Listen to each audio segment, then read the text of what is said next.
Albert Pike fue un dirigente masónico de los Estados Unidos que participó en la guerra civil, en la guerra de secesión en los Estados Unidos, del lado del sur, de los sudistas confederados.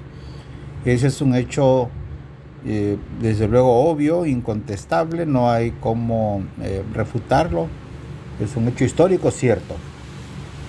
Tradicionalmente en la historia de la masonería ese dato se oculta, hasta donde se puede, se deja en segundo plano, se oculta, se omite y de vez en cuando hasta se niega.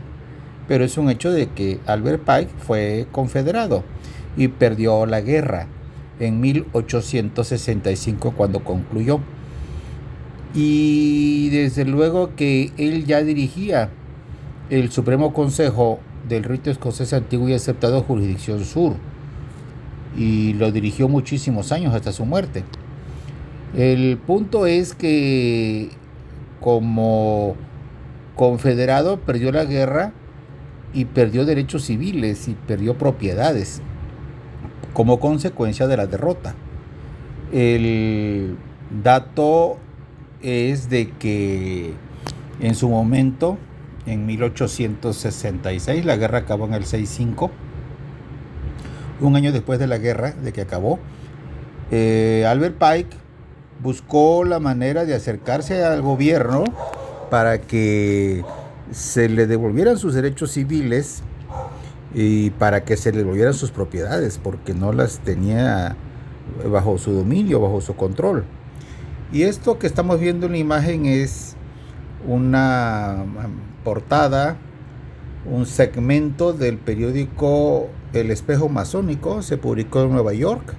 Era una publicación mensual que coordinaba André Cassard, cubano, que vivió en los Estados Unidos y que era un masón también que estaba en primer plano dentro de la masonería de los Estados Unidos.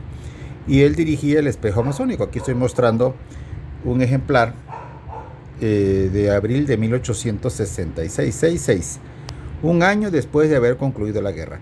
Y entonces en noviembre del 65 hay una reunión del Supremo Consejo, se interrumpe por razones que no vienen al caso y se recupera, se reinstala la sesión en abril del 66.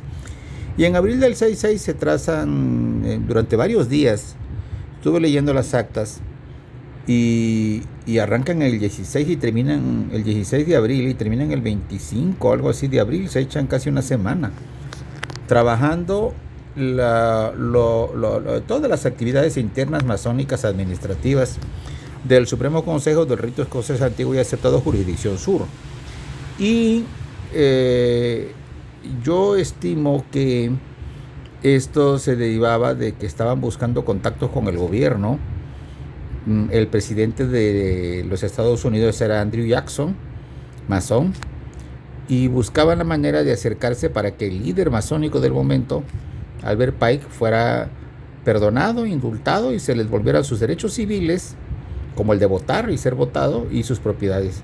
Entonces, este ejemplar del Espejo Masónico de Nueva York, abril del 66, un año después de la guerra, narra la parte final de esta maratónica reunión del Supremo Consejo en abril del 66, que duró, pues digo, una semana, cosa así. Y cómo narra André Cassard en este ejemplar, que he leído completo en las partes que me interesan, que son las históricas. Y ven finalmente a Andrew Jackson para pedir el perdón presidencial para Albert Pike en el 66. ¿Qué pasa en México en ese momento? Pues en México ya está funcionando el Supremo Consejo de diciembre del 65. Bajo Maximiliano, gobierna Maximiliano una parte del país, la otra la gobierna Juárez, y está la guerra aquí contra la intervención. Esto lo digo simplemente para el horizonte histórico, no tiene nada que ver el asunto mexicano con aquello de allá en Estados Unidos. Entonces, el Supremo Consejo en pleno van a respaldar a Pike ante el presidente de la República, y lo narra Cassard en la edición de abril del 66 del Espejo Masónico. Lo voy a leer y dice lo siguiente: creo pues, dice Cassard, es el que narra, creo pues muy del caso mencionar aquí lo que ocurrió en tan importante visita. La del Supremo Consejo, eso lo aclaro yo, del rito escocés antiguo y aceptado, jurisdicción sur, al presidente de la República, al presidente Andrew Jackson. De esa visita habla, dice, la quiero mencionar aquí, dice Casard. Los hermanos sabrán, los hermanos son los lectores del periódico El Espejo. La revista es una revista mensual, era una revista mensual. Los hermanos sabrán que el hermano Albert Pike era general confederado, es decir, sudista esclavista, eso era. Y como tal, sigue diciendo Casard, según las disposiciones vigentes del término de la guerra, esto no lo dice aquí Casard, le dice nada más, disposiciones vigentes son las del término de la guerra, lo que se le aplicó a los derrotados. Dice, tenía todos sus bienes confiscados y no podía desempeñar ningún cargo civil, y Albert Pike era abogado. Le urgía rehabilitar su profesión, vamos a decirlo en términos modernos, su cédula profesional, rehabilitarla para trabajar. Entonces, dice Casard, no podía desempeñar ningún cargo civil, ni tenía el derecho de votar, y menos ser votado, ¿no? Obviamente. Dice, sin haber antes obtenido el perdón necesario del presidente, el hermano Andrew Jackson. Así que la ilustre comitiva llegó a visitarle al presidente. Dice Casard enseguida, comprendiendo sus deberes masónicos hacia el hermano Pike, mandó privadamente que se le extendiera el perdón general, con la plausible idea de presentárselo en tan feliz oportunidad. O sea, Andrew Jackson tomó la decisión pues de expedir el perdón a Pike. Y esto es lo que yo supongo, hago la conjetura de que pudiese ser la razón de la tardanza. ¿Por qué tarda tanto el Supremo Consejo trabajando?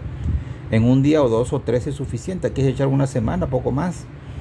Y bueno, al final pues Jackson los recibe y extiende el documento que perdona a Albert Pike como confederado sudista derrotado. Sigue diciendo Casard, el perdón, sin embargo, bueno, un renglón antes, la comitiva se retiró, el Supremo Consejo, se retiró por un error o mala inteligencia. No hubo el tiempo necesario para que recibiera Pike el documento. Es decir, fueron de visita y entre los saludos y el protocolo y el ceremonial se retiraron y el documento no se lo dieron a Pike, a pesar de que ya Andrew Jackson había dicho que se lo iba a extender. Y entonces el perdón, sin embargo, fue enviado, dice Casard, oportunamente al hermano Pike, quien es deudor al hermano Andrew Jackson de la restitución de sus bienes y de todos sus derechos civiles como ciudadano de la nación. He aquí uno de los rasgos de beneficencia y de amor fraternal de que es tan fecunda la institución masónica. Esto es un pequeño editorial de Casard al narrar. Dice, loor pues al presidente Andrew Jackson, digno masón, que el gran arquitecto del universo lo proteja y bendiga a la masonería como la más útil de las instituciones humanas. Eso dice André Casard en la parte final de la narración de esa sesión larga kilométrica del Supremo Consejo, del rito escocés antiguo y aceptado, a abril de 1866, cuando todo el ceremonial concluye en la oficina del presidente Andrew Jackson de la presidencia de la República en Estados Unidos para el perdón a Albert Pike y que recupere sus derechos políticos, votar y ser votado, que pueda trabajar, sus derechos civiles y sus propiedades, porque las tiene todas confiscadas y está pues en una situación bastante crítica. Esto es una información ya dije, del espejo masónico que dirigía André Casard en Nueva York y que es una información poco conocida. Yo he leído algunas biografías de Albert Pike y yo no había encontrado un documento, un párrafo que transcribiera este hecho, el de la visita a Andrew Jackson y el perdón para Albert Pike para que recuperara derechos y propiedades. Ahora lo veo, lo encuentro y lo comento en el espejo masónico revista mensual dirigida por por Casard en Nueva York. Muchas gracias, lean mi libro y nos vemos pronto.